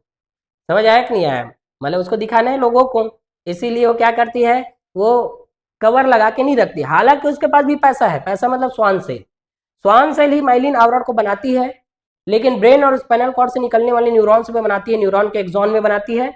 जबकि पीएनएस से निकलने वाले न्यूरॉन्स में ना माइलिन आवरण नहीं बनाती। तो उसका रीजन क्या है, तो भाई फास्ट कंडक्शन। यदि ब्रेन और स्पाइनल कॉर्ड से निकलने वाले न्यूरॉन्स को यदि माइलिन दे देते हैं ना, माइलिन आवरण, तो फास्ट कंडक्शन करता है, जल्दी से, त्वरित गति। लेकिन पीएनएस से निकलने वाले न्यूरॉन्स में फास्ट कंडक्शन नहीं होता एज कंपेयर टू सीएनएस के न्यूरॉन। मतलब मैं क्या बोल रहा हूँ, समझ आ रहा है कि नहीं आ रहा है। तो स्वान सेल होती तो दोनों के पास है, माइलिनेटेड न्यूरॉन, अनमाइलिनेटेड न्यूरॉन दोनों के पास, लेकिन वो एक ही जगह बस में माइलिन शीथ बनाती है, दूसरे में नहीं बनाती है ना। इसको भी हम लोग पढ़ते हैं, है ना। तो देखिए यहाँ से और भी देखिए, डेंड्रॉइड्स क्या होती है, छोटे फाइबर जो कोशिका शरीर से बाहर, मतलब डेंड्रॉइड मतलब ये साइटोन या सेल बॉडी से बाहर निकलते हैं। डेंड्रॉन की उप शाखाओं को डेंड्राइट कहा जाते हैं। वे कोशिका काय की ओर आवेगों को संचारित करती है।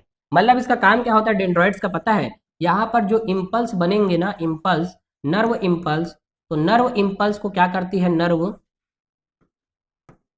नर्व इम्पल्स, इसी को ना ये क्या करती है, पहले डेंड्राइट्स में बनती है ये नर्व इम्पल्स, तो डेंड्राइट से होता हुआ किसमें जाती है, वो सेल बॉडी में जाती है, और सेल बॉडी से होता हुआ जाएगी एक्सॉन में, और एक्सॉन से होता हुआ वो आगे सिनेप्टिक वेसिकल्स, इसमें सिनेप्टिक नोब और सिनेप्टिक वेसिकल्स में चली जाती है। मतलब नर्व इम्पल्स का कंडक्शन कराने के लिए हेल्प करती है कौन, डेंड्राइट जो होती है वो। ठीक है, अब बोलोगे डेंड्राइट जिसमें डेंड्राइट नहीं है वो, तो डेंड्राइट नहीं है वो, वहां पर सेल बॉडी में बनती है उसका आवेग जो है। समझ आया कि नहीं आया।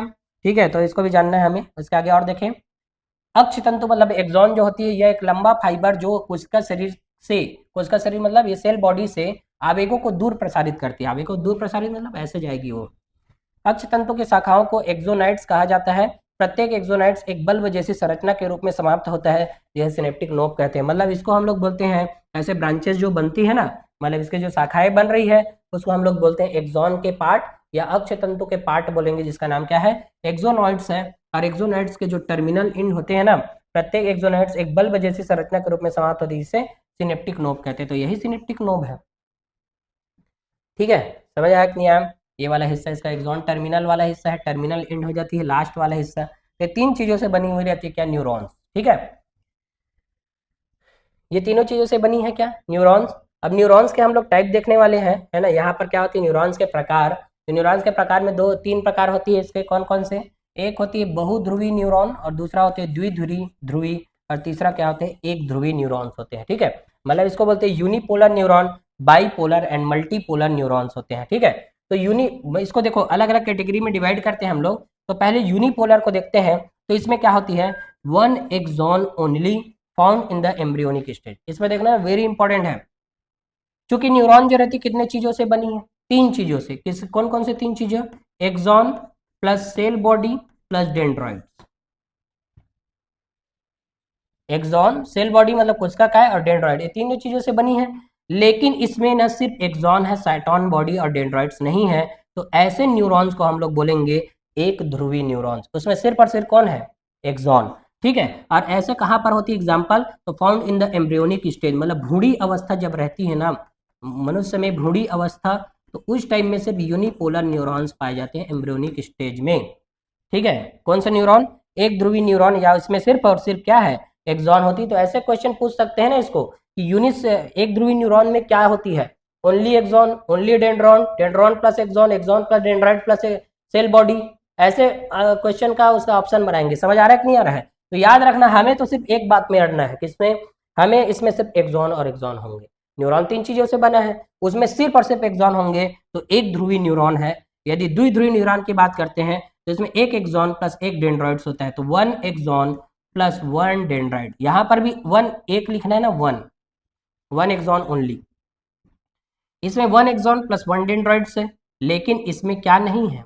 प्लस सेल बॉडी नहीं है ना? मतलब इसमें सेल बॉडी रहेंगे, सेल बॉडी भी रहेंगे, प्लस सेल बॉडी है ना, सेल बॉडी रहेंगे। सेल बॉडी के बिना डेंड्राइट्स कहाँ से उगेगा? किसमें उगेगा? एक्सॉन में थोड़ी ना उगेगा। सेल बॉडी प्रेजेंट होंगे ही होंगे ना इसमें, याद रखना, एक एक रहती है ये तीनों। वन एक्सॉन, वन डेंड्रॉन और वन क्या है? यहाँ पर क्या है? सेल बॉडी है। तो ये इसमें क्या होंगे? तीनों एक एक रहेंगे। क्या रहेंगे? तीनों एक एक रहती है। तो एग्जाम्पल क्या होंगे? तो एग्जाम्पल होंगे found in the retina of the eyes, मतलब जहां से ऑप्टिक नर्व बनती है ना, तो ऑप्टिक नर्व जो बनाने का काम करती है वो बाईपोलर न्यूरॉन्स करते हैं। फोटो रिसेप्टर सेल्स वहीं पर काम करती है ना? कहाँ पर? रेटिना ऑफ आइज में। तो हमारी आंखों के रेटिना जो रहती है ना, जहाँ पर प्रतिबिंब बनता है, उसी वाली जगह से जो न्यूरॉन्स बन के निकलते हैं ना, ऑप्टिक नर्व, वही ऑप्टिक नर्व में बाईपोलर न्यूरॉन्स पाई जाती हैं। बाईपोलर का मतलब द्विध्रुवी न्यूरॉन पाई जाती है, जिसमें एक एक्सॉन और एक क्या है? डेंड्रॉइड्स है। सेल बॉडी तो रहता ही है, बीच में है सेल बॉडी, उसी के ऊपर में डेंड्रॉइड्स रहते हैं। उसके बाद में देखें, मतलब यहाँ पर डेंड्रॉन की ना संख्या के आधार पर है एक्चुअल में देखा जाए तो। कैसे? इसमें एक भी डेंड्रॉइड्स नहीं है, इसमें एक डेंड्रॉन है और इसमें क्या है? दो डेंड्रॉन। तो डेंड्रॉन के आधार पर है एक्चुअल में देखा जाए तो, है कि नहीं? इसमें देखो एक्सॉन तो वन ही रहेंगे, वन एक्सॉन है ना, वन एक्सॉन है यहाँ पर, प्लस कितने हैं? टू डेंड्रॉइड्स है, प्लस वन क्या रहेंगे? सेल बॉडी तो रहेंगे ही रहेंगे। तो डेंड्रॉन टू और more than two, more than two, तो दो या दो से अधिक क्या पाए जाते हैं यहाँ पर? डेंड्रॉन पाए जाते हैं। यही कारण है कि इसको हम लोग क्या बोलते हैं? बहुध्रुवी न्यूरॉन्स बोलते हैं। मतलब हम लोग यहाँ पर ऐसे देख सकते हैं, इसमें सिर्फ एक ही दिखाई दे रहा है ना, इधर भी एक ही दिखाई दे रहा है, इसमें कुछ भी दिखाई नहीं दे रहा है, इधर वाले में देखो है ना, इधर कुछ भी दिखाई नहीं दे रहा है। तो इसको हम लोग बोलेंगे क्या? एक ध्रुवी, द्विध्रुवी और एक बहुध्रुवी। तो इसके एग्जाम्पल की बात करते हैं तो एग्जाम्पल होती है क्या? Found in the cerebral cortex of the brain. Brain के सेरिब्रल कॉर्टेक्स वाले रीजन में होती है। कौन? Cerebral cortex. इसके बारे में हम लोग पढ़ेंगे ब्रेन वाले में, ब्रेन वाले टॉपिक में। तो जानते हैं यहाँ पर सेरिब्रल कॉर्टेक्स जो रहती है वहां पर क्या पाई जाती है? बहुध्रुवी न्यूरॉन। ठीक है। तो बताओ, है ना, यूनिपोलर न्यूरॉन या एक ध्रुवी न्यूरॉन किसमें पाई जाती है? तो एम्ब्रियोनिक स्टेज में। ठीक है। द्विध्रुवी न्यूरॉन किसमें पाई जाती है? रेटिना ऑफ आइज, आंख के रेटिना में। और बहुध्रुवी न्यूरॉन कहाँ पर पाई जाती है? सेरिब्रल कॉर्टेक्स वाले ऑफ द ब्रेन, ब्रेन के सेरिब्रल कॉर्टेक्स वाले रीजन में पाई जाती है क्या? बहुध्रुवी न्यूरॉन्स। ठीक है। यहाँ से हम लोग देख भी सकते हैं डेंड्रॉइड्स वगैरह। Motor neurons, sensory neurons and inter neurons multipolar neurons होते हैं। मोटर न्यूरॉन्स मल्टीपोलर न्यूरॉन्स होते हैं, सेंसरी न्यूरॉन यूनिपोलर है ना, और ये क्या होते हैं? मल्टीपोलर इंटर न्यूरॉन जो रहती है, इसको भी देख सकते हैं। ठीक है। इसके आगे और देखें,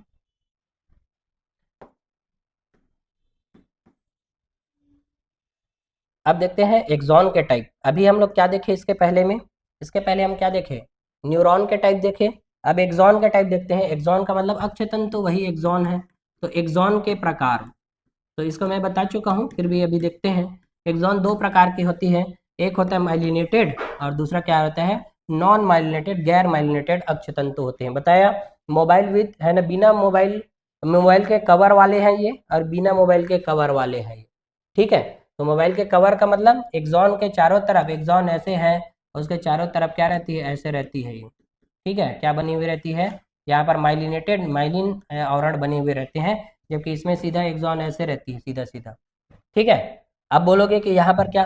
तो यहाँ पर ना स्वान सेल रहते हैं, यहाँ यहाँ पर क्या है? स्वान सेल है, यहाँ स्वान सेल है, यहाँ यहाँ पर भी स्वान सेल है। मतलब पैसा इसके पास भी है, लेकिन ये मोबाइल कवर में है ना, कवर लगा के नहीं रहती। इसके पास भी क्या है, स्वान सेल है।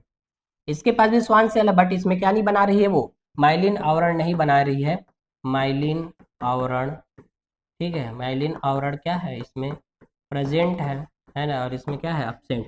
मतलब स्वान सेल ही क्या बनाती है, बनाती है, क्या बनाती है, माइलिन आवरण। और इसमें स्वान सेल तो है, लेकिन माइलिन आवरण नहीं बना रही है, माइलिन आवरण नहीं।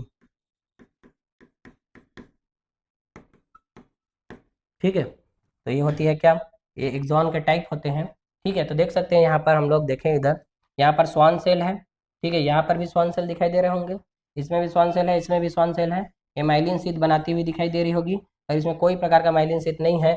जहाँ पर एक्सॉन जो रहती है वो माइलिन आवरण से ढकी हुई नहीं रहती ना, उसको ना नोड ऑफ रेनवियर बोलते हैं, नोड ऑफ रेनवियर। मतलब जिस जगह में माइलिन आवरण नहीं होते उस जगह को हम लोग क्या बोलते हैं, नोड ऑफ रेनवियर बोलते हैं। मतलब इस जगह में, यहाँ पर एक जगह है, खाली जगह है ना, इस जगह को हम लोग क्या बोलेंगे, node of Ranvier, node of Ranvier, Ranvier के नोड बोलते हैं उसी को। ठीक है, तो देखिए यहाँ पर एक्सॉन जो है उसके बारे में बात करते हैं, माइलिनेटेड अक्षतंतु या माइलिनेटेड न्यूरो एक्सॉन के बारे में। तो ये श्वान कोशिकाओं से ढका होता है, जो अक्षतंतु के चारों ओर एक माइलिन आवरण बनाते हैं, सीधी सी बात है। और ये मेरु और कपाल तंत्रिकाओं में पाया जाता है। मेरु और कपाल तंत्रिका मतलब, मेरु का मतलब क्या है, स्पाइनल नर्व, स्पाइनल, कपाल का मतलब होता है क्रेनियल नर्व। तो क्रेनियल नर्व, और क्रेनियल नर्व का ओरिजिन जो होती है ना, वो होती है कहाँ से, ब्रेन से। जबकि स्पाइनल नर्व की ओरिजिन जो होती है ना, नर्व, उसकी ओरिजिन होती है कहाँ से, तो स्पाइनल कॉर्ड से। स्पाइनल कॉर्ड का मतलब मेरु रज्जु, तो मेरु रज्जु से निकलने वाली जो नर्व होगी स्पाइनल नर्व होगी, जबकि ब्रेन से निकलने वाले जो नर्व होंगे क्या होंगे, क्रेनियल नर्व होंगे। और इन्हीं में ही पाई जाती है क्या, माइलिनेटेड न्यूरॉन। और क्यों पाई जाती है, क्योंकि फास्ट कंडक्शन करना होता है ना। तो ए आर वाले क्वेश्चन देंगे कि है ना, क्यों पाई जाती है। ठीक है, तो उसको याद रखना है कि क्यों पाई जाती है, तो ए आर वाले क्वेश्चन देंगे कि मेरु मतलब स्पाइनल नर्व और क्रेनियल नर्व वाली तंत्रिकाओं में माइलिनेटेड है ना, माइलिन आवरण पाया जाता है। तो इसका रीजन लिखा रहेगा, क्योंकि उसमें फास्ट कंडक्शन नहीं करना होता करके, तो गलत हो जाएगा। तो फास्ट कंडक्शन करना होता है, इसीलिए पाई जाती है क्या, यहाँ पर माइलिन आवरण। ठीक है, तो इसको भी जानना है। माइलिनेटेड तंत्रिका तंतुओं से बने सफेद रंग के क्षेत्र को सफेद पदार्थ कहा जाता है, मतलब व्हाइट मैटर है ये।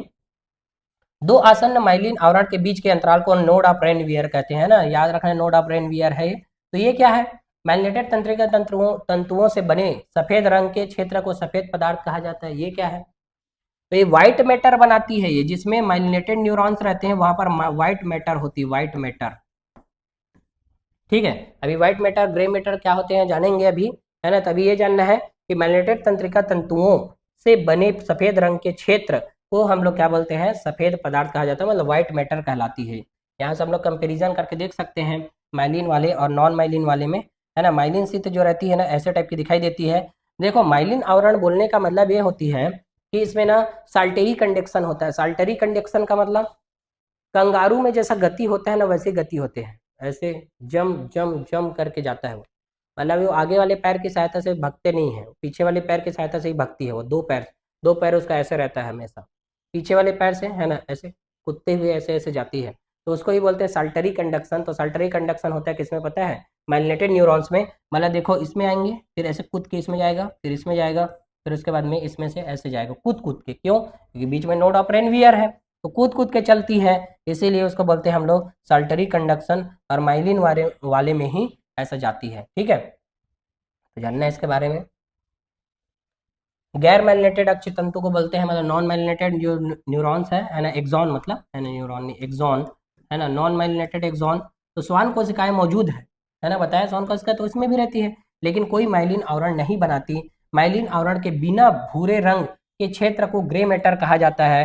स्वायत्त और दैहिक तंत्रिका प्रणालियों में पाया जाता है। मतलब हम बोलते हैं कि इसमें ना ग्रे मैटर होती है, ग्रे मैटर। उसमें क्या था, व्हाइट मैटर, जबकि इसमें क्या था, ग्रे मैटर। तो ग्रे मैटर में देखें, माइलिन आवरण के बिना भूरे रंग के क्षेत्र को, उसके बिना जब है ना माइलिन आवरण नहीं रहेंगे तो ग्रे कलर के दिखाई देती है, जबकि वो वाला किसके, कौन से कलर का दिखाई देता है, तो वो वाला व्हाइट मैटर दिखाई देता है। और ये स्वायत्त और दैहिक तंत्रिका प्रणालियों में पाई जाती है, मतलब पीएनएस का हिस्सा होती है। तो पीएनएस के दो भाग बताया था, है ना, कौन सा, एएनएस होती है और दूसरा कौन सा, एसएनएस होती है। तो इसमें पाए जाने वाले जो न्यूरॉन्स होते हैं पीएनएस में वो ग्रे मैटर टाइप के दिखाई देते हैं। क्यों? क्योंकि इसमें बिना माइलिन आवरण के क्या पाई जाती है? एक्सॉन। और उसमें माइलिन आवरण वाला एक्सॉन है तो वो व्हाइट कलर की दिखाई देती है। और ये कौन से कलर की दिखाई देगी? तो एक दिखाई देती है कैसी? तो ये दिखाई देती है ग्रे कलर की। देखो हम लोग ब्रेन में देख सकते हैं तो व्हाइट मैटर जो रहती है अंदर की तरफ रहती है ना, तो इसको भी बताना रहता है। तो देख सकते हैं हम लोग यहाँ पर व्हाइट मैटर जो है अंदर की तरफ है, ग्रे मैटर बाहर है। कहाँ पर? ब्रेन में। ब्रेन में। जबकि स्पाइनल कॉर्ड पीएनएस का हिस्सा होती है तो वहां पर स्पाइनल कॉर्ड में बदल जाते हैं। ये ग्रे मैटर अंदर में रहती है, व्हाइट मैटर बाहर में रहती है। तो ये ना जो स्पाइनल नर्व जो रहते हैं ना, स्पाइनल नर्व्स में भी बोला जाए कि है ना कौन सा, तो पीएनएस का जो भाग होती है ना, पीएनएस का, उस पीएनएस के भाग वाले हिस्से में ग्रे मैटर अंदर में रहती है, व्हाइट मैटर बाहर में। जबकि ब्रेन वाले से जो नर्व निकलती है ना, उसमें कौन सी रहती है? व्हाइट वाला अंदर रहता है जबकि ग्रे वाला बाहर रहता है। तो ये भी इसको भी जानना है। ब्रेन से जो नर्व निकलते हैं उसमें ऐसे दिखाई देते हैं, और जबकि पीएनएस से जो निकलती है नर्व, उसमें ग्रे मैटर बीच में दिखाई देता है, व्हाइट मैटर जो है बाहर में रहती है। ठीक है? जब जागो तभी सवेरा है। समझ गए कि नहीं समझे? तो ये बात को हमें जानना है। तो एएनएस और एसएनएस है ये। ठीक है? तो ये बात समझ आना चाहिए मेरे ख्याल से। ऐसे न्यूरॉन से होता हुआ ऐसे ये यहाँ से डेंड्राइट से सिग्नल बनते हैं और ऐसे जाते रहते हैं। ठीक है? तो हम लोग है ना आज के क्लास में यहाँ तक पढ़ते हैं। इसके आगे हम लोग पढ़ेंगे है ना नेक्स्ट क्लास में, जिसमें हम लोग नर्व इम्पल्स के जनरेशन एंड कंडक्शन के बारे में पढ़ेंगे। तो वेरी इंपॉर्टेंट क्लास है जो अगला वाला क्लास रहेगा, है ना, उसको समझना बहुत ज़्यादा जरूरी रहता है। ठीक है? और इन सबको यदि हम पढ़े हैं तो यहाँ पर हमें नोट्स चाहिए तो इसमें नंबर में मैसेज कर सकते हैं। नीट जोन के WD को क्या करके रखना है? सब्सक्राइब करके। बाकी इंस्टाग्राम चलाते होंगे तो इंस्टाग्राम में भी फॉलो करके रखना है। ठीक है? Thank you.